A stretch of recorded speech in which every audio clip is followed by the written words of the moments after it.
আসসালামু আলাইকুম প্রিয় দর্শক, আমাদের চ্যানেলে আপনাদেরকে স্বাগত। শুরুতেই জানাবো সংবাদ শিরোনাম, এরপর থাকবে বিস্তারিত। প্রথমেই জানাবো আন্দোলনকারীদের উপর গুলি চালানোর নির্দেশ দেন শেখ হাসিনা, অডিওর সত্যতা পেয়েছে বিবিসি। জানাবো এখন আর শেখ হাসিনার পালানোর পথ নেই, উল্লেখ করেছেন প্রেস সচিব। এদিকে বিগত ৩ নির্বাচনকে বৈধ বলা পর্যবেক্ষকদের সুযোগ দেওয়া হবে না, নির্বাচন কমিশনার।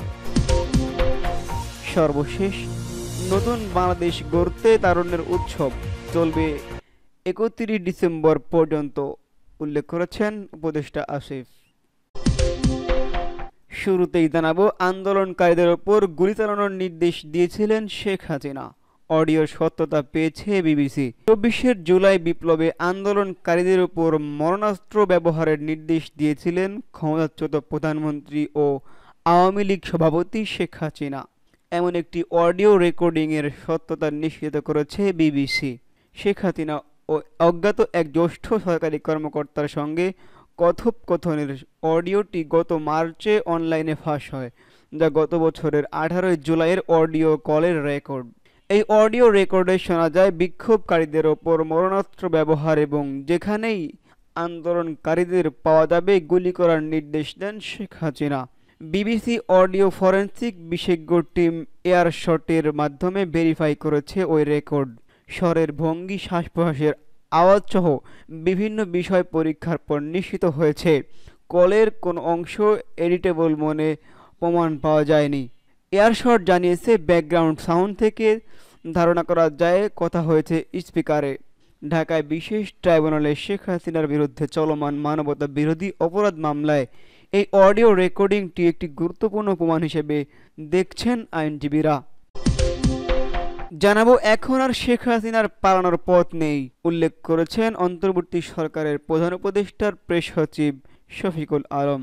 বুধবার ৯ জুলাই গণ অভ্যুত্থান নিয়ে বিবিসির অনুসন্ধানমূলক প্রতিবেদনের কথা উল্লেখ করে নিজের ভেরিফাইড ফেসবুকে এই কথা বলেন শফিকুল ইসলাম।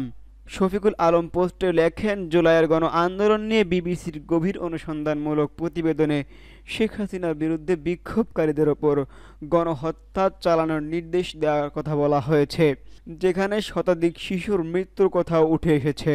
এই প্রতিবেদনের প্রকাশের পর শেখ হাসিনাকে বাংলাদেশে ফিরিয়ে এনে বিচারের মুখোমুখি করার আন্তর্জাতিক চাপ আরও বাড়বে। তিনি লেখেন, শেখ হাসিনাকে অবশ্যই গণহত্যার দায়ে বিচারের মুখোমুখি করতে হবে।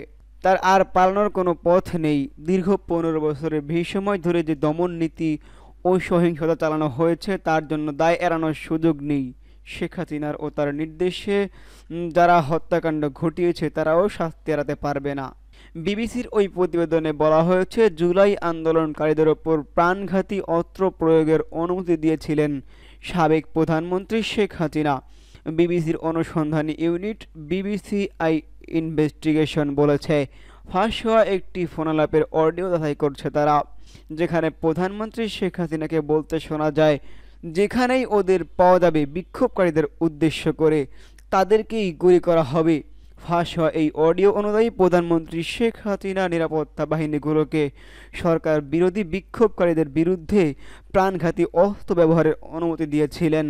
তিনি বলেন, তারা সেখানে আন্দোলনকারীদের পাবে, যেখানে পাবে সেখানেই গুলি করতে পারবে।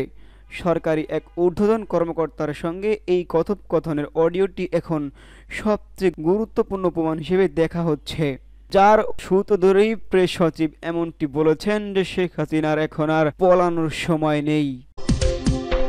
এদিকে বিগত ৩ নির্বাচনকে বৈধ বলা পর্যবেক্ষকদের সুযোগ দেওয়া হবে না, মন্তব্য নির্বাচন কমিশনারের। বিগত ৩ বছরের নির্বাচনকে বৈধ বলে রায় দেওয়ার বিদেশি পর্যবেক্ষকদের আগামী সংসদ নির্বাচন পর্যবেক্ষণের সুযোগ দেওয়া হবে না বলে জানিয়েছেন প্রধান নির্বাচন commissioner CEC M Nasir Uddin. মঙ্গলবার ৮ জুলাই আগারগাঁওয়ের নির্বাচন ভবনে কানাডার হাই কমিশন অজিত সিংয়ের সঙ্গে বৈঠক শেষে এমন মন্তব্য করেছেন নাসির উদ্দিন। সিইসি নাসির উদ্দিন বলেন, নির্বাচনের জন্য প্রস্তুতি জানতে চেয়েছেন কানাডার হাই কমিশনার। আমরা আমাদের প্রস্তুতির জন্য জানিয়েছি, ভোটারদের মধ্যে সচেতনতা বাড়াতে আমরা যে কাজ শুরু করব এসব বিষয়ে জানানো হয়েছে। বিভিন্ন ধরনের প্রশিক্ষণের বিষয়ে জানানো হয়েছে।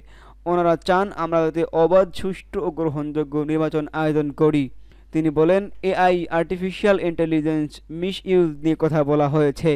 তারা এসব ইস্যু নিয়ে আমাদের সাজেশন দেবে। এছাড়া কানাডা সুষ্ঠু নির্বাচন আয়োজনে বর্তমান নির্বাচন কমিশনের কমিউনিমেন্টের কথা শুনে সন্তুষ্ট। কানাডা আমাদের সহায়তা করবে। ব্যালট প্রকল্পে আরও অন্যভাবেও সহযোগিতা করতে পারে। নাসির উদ্দিন বলেন, আগামী নির্বাচনে অনেক বিদেশি পর্যবেক্ষক আসবেন। ইইউ সহ অনেকে চিঠি দিয়ে আমাদেরকে জানিয়েছে। তবে বিগত ৩ নির্বাচন নিয়ে যেসব বিদেশি পর্যবেক্ষক ভালো সার্টিফিকেট দিয়েছেন তাদের আমরা এবার আর নেব না, এমন কথা বলেছেন নির্বাচন কমিশনার, যা জনকণ্ঠে, জনগণের পক্ষে।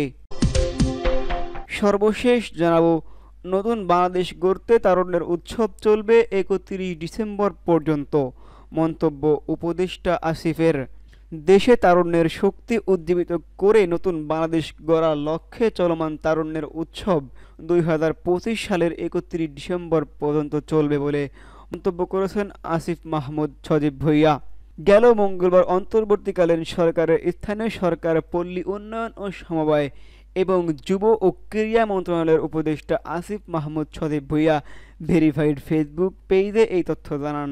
ফেসবুক পোস্টে তিনি বলেন, জনপ্রশাসন মন্ত্রণালয়ের সম্মেলন কক্ষে উপদেষ্টার সভাপতিত্বে তারুণ্যের উৎসব এর বাস্তবায়ন সংক্রান্ত জাতীয় কমিটির একটি পর্যালোচনা সভা গতকাল অনুষ্ঠিত হয়েছে।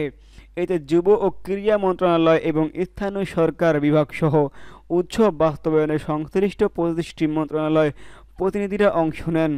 সবাই উপদেষ্টা উৎসব অগ্রগতি মূল্যায়ন করেন এবং বিস্তৃত ও সফল বাস্তবায়নের জন্য সংশ্লিষ্ট মন্ত্রণালয় ও বিভাগসমূহকে প্রয়োজনীয় নির্দেশনা দেন। তিনি জানান, উৎসবকে আন্তর্জাতিক পরিসরে ছড়িয়ে দেওয়ার লক্ষ্যে সার্ক সহ অন্যান্য আঞ্চলিক সংগঠনকে যুক্ত করার উদ্যোগে একটি গ্লোবাল ইউথ সামিটি আয়োজনের নীতিগত সিদ্ধান্ত নেওয়া হয়েছে। এসো দেশ বদলাই, পৃথিবী বদলাই প্রতিপাদ্যে ২০২৪ সালের ৩০ ডিসেম্বরে যাত্রা শুরু করা হয়। এই উৎসব দেশ জুড়ে ব্যাপক সাড়া জাগিয়েছে। তারুণ্যের মধ্যে সহযোগিতা, উদ্যম ও আত্মকর্মসংস্থানের মানসিকতা তৈরি করেছে এই আয়োজন। শুরুতে ২০২৫ সালের ১৯ ফেব্রুয়ারির উৎসবের সমাপ্তি ঘোষণা করা হলেও সরকার পরবর্তীতে এর মেয়াদ চলিত বছরের ৩১ ডিসেম্বর পর্যন্ত বাড়িয়েছে। উৎসবের প্রথম পর্যায়ে আয়োজিত ১৩,৭১১টি কর্মসূচিতে অংশগ্রহণ করে ৭১,৬৬,৪৭৩ জন তরুণ তরুণী, যাদের মধ্যে নারী ছিলেন ২৭,৪২,১৭১ জন। নারীদের জন্য ২,৯৩১টি ক্রীড়া ও সাংস্কৃতিক ইভেন্ট আয়োজন করা হয়। জাতীয় ঐক্য ও সহযোগিতা চেতনাকে জাগিয়ে তোলা, উদ্যোক্তা হিসেবে তারুণ্যের আত্মনির্ভরশীল করে গড়ে তোলা এবং স্থানীয় ও তৃণমূল পর্যায়ে ইতিবাচক উদ্যোগগুলো আন্তর্জাতিক পরিসরে তুলে ধরাই এই তারুণ্যের কর্মসূচির মূল লক্ষ্য।